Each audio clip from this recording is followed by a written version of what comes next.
Jeff. We're in the beautiful ICE new building, or at least it's been a few years now. It still seems new to me, but this cafeteria is like phenomenal. Way better than our old days, right? I'll say. Yeah.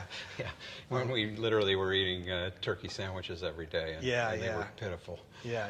Let me ask you. I always wondered about this. We were talking in the car about, in the very early days of CPACs, you were funding it right out of your bank account, and we got to some pretty dark days there towards the end, right? Like just before the deal with Goldman and those guys. I mean, how close were you to thinking that, we may not make it?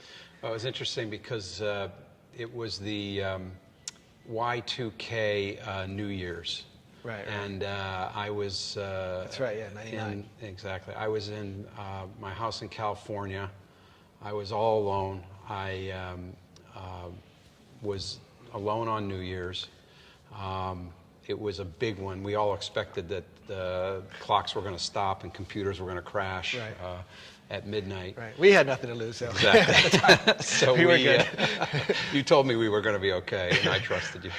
But anyway, in sitting there, waiting for this draconian moment to happen, I was just, drinking by myself, and I said, we've got to make this a boy or a girl. I mean, something's got to happen to this company. We've been at it now for 2 years, and I just, at that moment, said, I don't really care what happens. I just am ready for something to happen. And as you know, we came back to work in January, and we went out and we had called on 107 different companies, asking them if they would use our product. And I was keeping track. And fortunately, the 108th company we went to, which was Goldman Sachs, in January of 2000 said, this is kind of interesting. It was the first time we had somebody who kind of the light bulb went on. And the same day that we went to Goldman Sachs, we went to Morgan Stanley down the street in New York. And they got interested. And I don't know what it was, but just something about that new year and kind of a new attitude and a sense that we just got to make this work. We got 2 really important customers who said, we'd like to try to work with you to make this go.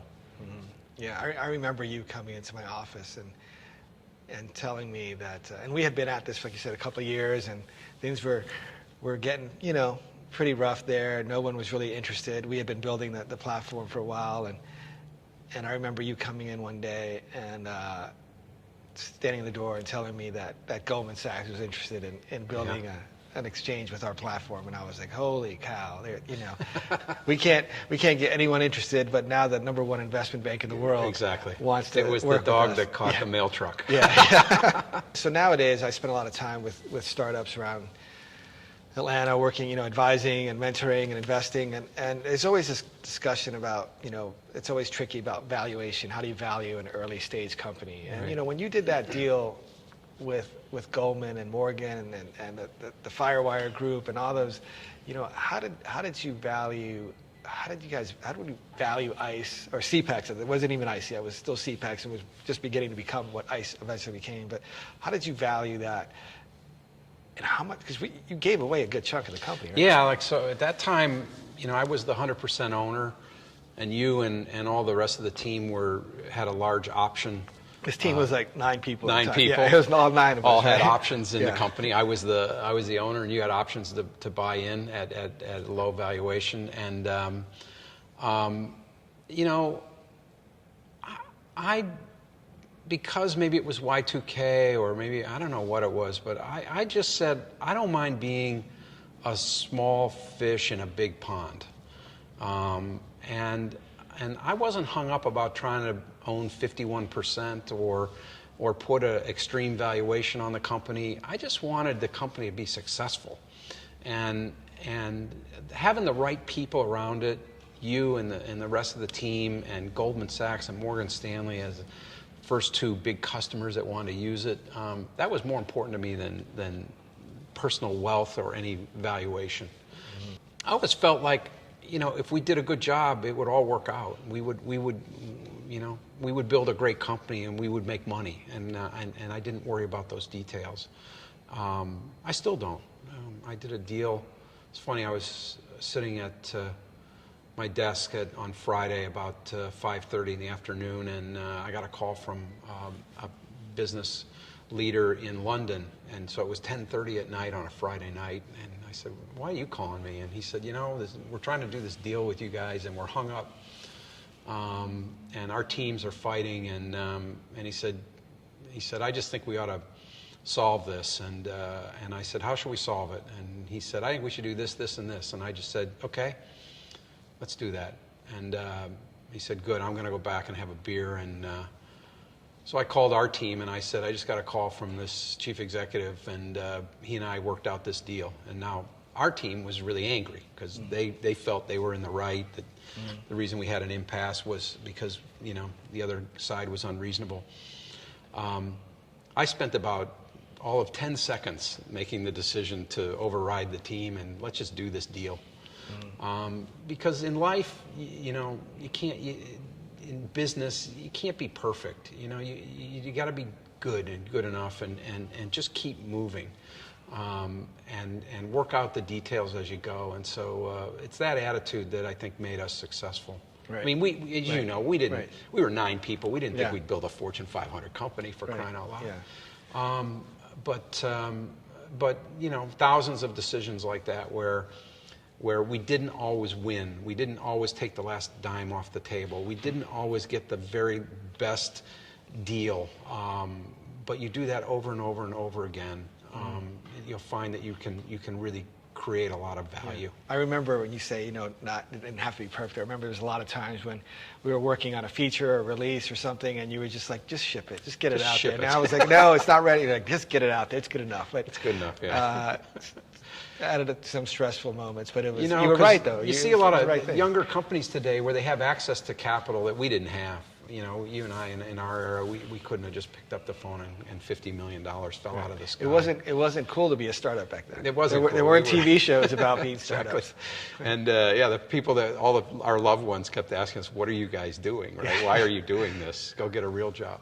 Right. But anyway, today it's kind of easy for people to raise capital, so they don't have to make the hard decisions. And I see a lot of companies. I've invested in some companies that have great ideas, but then they never ship the product. And the business is about shipping the product, not about entertaining yourself and or putting up some league table about how much money you've made. It's about satisfying customers and continuing to evolve your product and make it better and better and better. But you got to ship it. Right. You taught me a lot about that really good code writers don't want to just sit in a room and write code. To a certain degree, good code writers like you and a couple other guys that you've mentioned that worked with us were like artists. And at some point, you want the world to see your art and to give you feedback. That's actually one of the reasons I left my old job, was because we had worked at Harris Corporation. Again, I worked at, it's a great company. Worked there for right out of college, and was there 4 years. There were 200 engineers. We wrote like a couple million lines of code over that 4 years. I never saw the product ship. We never shipped it. Yeah. I was like, I want to go somewhere where I can actually make a difference and see something and see people using it, and that's why one of my biggest things was always like, I want to see that first trade come through, the first trade, which we did in 2000. What do you think about in terms of new technologies that are emerging today? Like, is there anything that you think will potentially disrupt, or how are you looking to continue that disruption pattern through technology? Well, we run exchanges, right? So we have obviously the New York Stock Exchange, but we also own a dozen or so exchanges around the world. And if you go back to the New York Stock Exchange in the late 1700s, a group of people met on a street corner in New York under a buttonwood tree, and they would trade stocks. And what they created back then was for that era a network. What you and I did is we created a network. We moved people that were standing on open outcry trading floors. In other words, in an analog world, we put them on the internet and took them digital. And we created our own digital network The thing that I realize today is that networks can form very quickly. You know, a good developer can develop an app and it can go viral very quickly, and a lot of people can get on it. And what took hundreds of years to build at the New York Stock Exchange can be literally almost built overnight today. So we think a lot about protecting our network. How do we make sure that the people that are attached to us stay attached to us? And it doesn't have to have the latest and greatest technology, but the kind of disruptive features that an entrepreneur would bring to a new network, we better be on top of those and adopting those so that there's no reason to leave our network. Are there any technologies that you think about now that you think are interesting, that you're excited about, whether it's maybe machine learning or AI or, you know? You know, we're using a lot of AI and machine learning here, actually. And we do a lot of it in compliance. Right. So we have a regulatory obligation to oversee markets, and markets today, we do billions of transactions a day go across our systems now. So pattern recognition is really what you're doing in compliance. Is something? Do you see anomalies that are going on in this massive data set that should be raised to somebody's attention? And when we do raise it, and a human being looks at that data set and accepts or rejects that there's a problem, we want the machine to learn that okay, don't raise that pattern again. So right. we're doing a lot of machine learning and artificial intelligence in compliance, and it's not customer facing, and it's something that we can, you know, for us it's an area where we can do that work and learn ourselves about, you know, how to get better at it right. without having a spotlight on us. I learned a long time ago that generally speaking, if people don't want to pay you for your product is probably not very good, right? Yeah. I mean, there's a reason that people will accept free stuff but not pay for it, and you know, we had this certain pride that we wanted to make stuff that was good, and we wanted to get paid, and we were going to validate that we were on the right road and that we made good stuff by asking people to pay us.